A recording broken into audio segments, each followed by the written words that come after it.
नमस्कार सर। जय श्री राम। सर, जैसे कि हम देख रहे हैं आजकल एडवर्टाइजमेंट्स भी ऐसे होते हैं जो हमको साइकोलॉजिकली बड़ा इफ़ेक्ट करते हैं। हमारे दिमाग में कॉन्शियसली सबकॉन्शियसली ये बिठाया जाता है कि अ, जो भी चीज़ें गलत हो रही हैं उन्हीं का नाम देकर और उन्हें सही दिखाया जाता है। बॉलीवुड में तो ये देख ही रहे हैं हम, और अब छोटे छोटे एडवर्टाइजमेंट्स में भी ये चीज़ें आने लगी हैं। तो सर, इस पर थोड़ा सा हमें बताएं कि क्या हो रहा है, और रिसेंटली जो एक एग्ज़ाम्पल आपने देखा है उसके बारे में प्लीज़ आप बताइए। जी, आपका बहुत बहुत धन्यवाद। और सबको राम राम, सत श्री अकाल, जय जिनेन्द्र। बात यह है कि हम छोटी छोटी बातें इग्नोर कर देते हैं, उसको हम नज़रअंदाज कर देते हैं, उस पर हम ध्यान नहीं देते। एक छोटी सी बात है, एक ऐड आई, यानी विज्ञापन आया अखबार में, उसको मैंने देखा। देखने में कुछ भी गलत नहीं लगता, कुछ चीजें ऐसी होती हैं कुछ भी गलत नहीं लगता, मगर वो बहुत गलत होता है। ऐसे ही पीछे एक विज्ञापन आया था, एक जौहरी कंपनी का जो ज्वेलरी आजकल बनाती है। जब उस पर प्रेशर पड़ा, पब्लिक ने समझा और पब्लिक ने उन्हें समझाने की कोशिश करी, थोड़ी रेजिस्टेंस के बाद वो भी मान गए कि हमारी एड गलत है, या नहीं भी माने होंगे अंदर से, मगर पब्लिक प्रेशर में उनको ये समझना पड़ा कि ये जनता को पसंद नहीं है, इस देश के आदमी को पसंद नहीं है। अब क्योंकि उस एड को हम समझ गए थे, तो हम लोगों ने अपोज किया, पूरे भारत में अपोज किया। कुछ उसके अगवा थे जो आगे रखते हैं, ठीक है, जिन्होंने इसको करा। और जब मुझे पता लगा कि लोग इसको इतना अपोज कर, मैंने भी अपने लेवल पे अपोज करा, उनके साथ मिलकर भी करा। उन लोगों को धन्यवाद जिन्होंने उस ऐड को समझा और उसके ऊपर काम किया। अभी आजकल एक ऐड आ रही है, आपका आर्यन कैसा बनेगा। फिर पूछते हैं आपका बच्चा कैसे बनेगा, आपका बेटा कैसा बनेगा, आप कैसे चाहते हो आपकी बेटी बने, मगर एक नाम रख दिया गया जो सिंबलाइज कर रहा है पूरी स्टूडेंट कम्युनिटी को, पूरे शिक्षा जगत को, पूरे एक पद्धति को,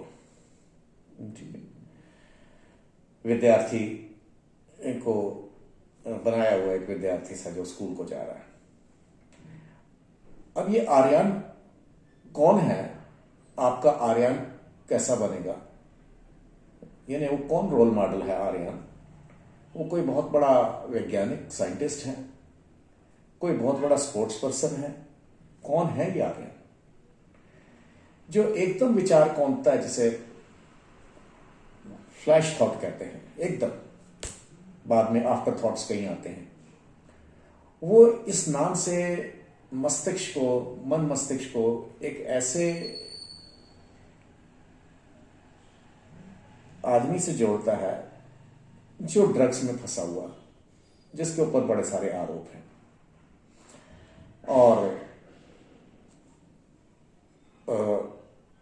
जिसको बच्चा कह के प्रेजेंट किया जा रहा है कि ये फलाने का बच्चा है, फलाने का। वो एक मैच्योर आदमी है, 23-24 साल उम्र है, मगर उसकी, हम अक्सर अखबारों में पढ़ते हैं 19-year-old मैन किल्स समवन, और कहीं होता है 24-year-old बॉय। तो ये कब किसको बॉय बनाना है, किसको मैन बनाना है, ये तो खैर। वो जो बच्चा, वैसे बहुत सारे लोगों को, एक हम 50 साल के बच्चे को भी, बूढ़े को भी बच्चा कहते हैं, राजनीति में है वो, अभी बच्चा है वो। हो सकता है 50 साल में अगर उसकी बुद्धि 12 साल की है, तो हो सकता है 200-300 साल का होने पर उसकी बुद्धि 25 साल की हो जाए। खैर, विषय वो नहीं है। वो मंदबुद्धि बालक की किसी की हम बात नहीं कर रहे हैं, हम उसकी बात कर रहे हैं जो मंदबुद्धि तो नहीं है, या हो सकता हो उसको ड्रग्स ने मंदबुद्धि कर दिया हो, जिसको ड्रग्स में नाम आता है, जिसके पास से ड्रग्स पकड़ी जाती है, जिसके ऊपर उसकी ट्रेडिंग का आरोप है। आरोप अदालत तय करती है, करेगी अपना काम, मगर हम इस नाम को अपना रोल मॉडल बना रहे हैं। ये जो संस्था है एजुकेशन, आजकल एजुकेशन इंडस्ट्री जो चली हुई है उसमें एजुकेशन माफिया भी हैं। कई तरह के खेल होते हैं, इतनी ज़्यादा फीस ले ली जाती है और प्लेसमेंट की गारंटी दी जाती है कि उसी में से कुछ परसेंट देके कुछ समय के लिए बच्चों को रख लिया जाता है और माँ बाप भी खुश हैं कि बच्चा नौकरी पे लग गया। वो 2 महीने 4 महीने नौकरी चलती भी है, फिर उसके बाद बच्चा सड़क पे, पैसा एजुकेशन माफिया की जेब में आपका।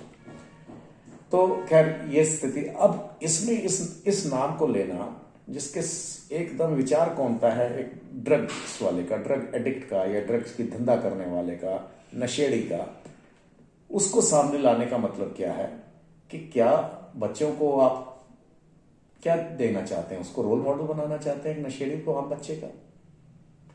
या जो नाम कौनते ही सुनते ही जिस जो विचार कौनता है वो उस नाम को ड्रग्स पे जोड़ता है। तो जब बार बार उसका कहीं और नाम आएगा, वो नाम कहीं और आएगा, तो मैं अब उसको एक स्कॉलर की तरह देखना शुरू कर दूंगा। तो इस एजुकेशन कंपनी से जब बात करी तो उन्होंने कहा साहब ये तो एक नाम है, आप नेगेटिव मत सोचिए। भाई ड्रग्स को मैं नेगेटिव ना सोचूं? एक ड्रग्स वाले का नाम आगे रख के उसको एक रोल मॉडल बनाया जा रहा है, मैं उसको नेगेटिव ना सोचूं, इसमें पॉजिटिव क्या है ये बताइए।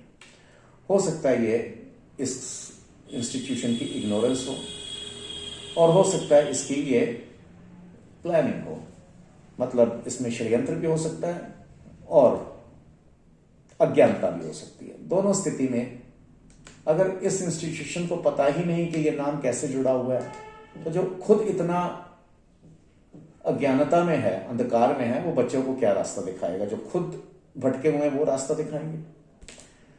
और अगर ये षड्यंत्र के तहत करा जा रहा है कि उस नाम को प्रमोट किया जा रहा है कि लोग उस नाम को एक्सेप्टेबिलिटी कर लें, वो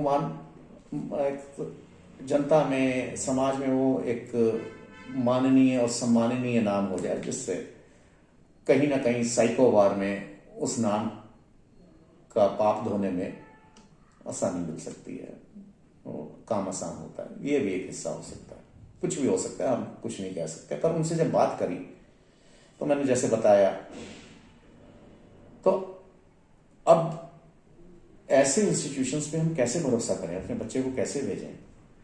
क्या वो ये नहीं कह सकते थे मेरा लाल कैसा बनेगा, यानी लाल बहादुर? क्या वो ये नहीं कह सकते थे मेरा नरेंद्र कैसा बनेगा? क्या वो ये नहीं कह सकते थे मेरा कलाम कैसा बनेगा, अब्दुल कलाम पूरा नाम? अगर उनको, हालांकि उसके ऊपर भी एक वो है, परंतु फिर भी एक ही नाम पे जाके वो क्यों रुके, वो एक ही नाम पे क्यों रुके, ये सोचने का विषय है। और इस सब को हमको अपोज करना है, समझना है। अपोज मेरे कहने से अपोज मत करिए, आप इस बात को समझिए। अगर आपको ये अच्छा लगता है तो आप उनसे अपना शिकायत दर्ज करिए कि आप कृपा करके इस नाम को हटाइए। नाम कसाब भी नाम है, मेरा कसाब कैसा बनेगा, मेरा औरंगजेब कैसा बनेगा, मेरा तैमूर कैसा बनेगा? तो आप अपने बच्चों के रखिए, हमारे बच्चों के नाम इस तरह के रखने की कोशिश ना करिए, ना हमारे सबकॉन्शियस माइंड में ये डालने की कोशिश करें। और अगर ये आप नहीं अगर इसको हटते तो फिर हमें आपको दोबारा पहले फिर आपसे अनुरोध करेंगे, नहीं तो फिर जैसे होगा हम करेंगे। मगर इस तरह के नाम आपको खुद ही नहीं रखने चाहिए। जी धन्यवाद सर, बहुत बहुत धन्यवाद।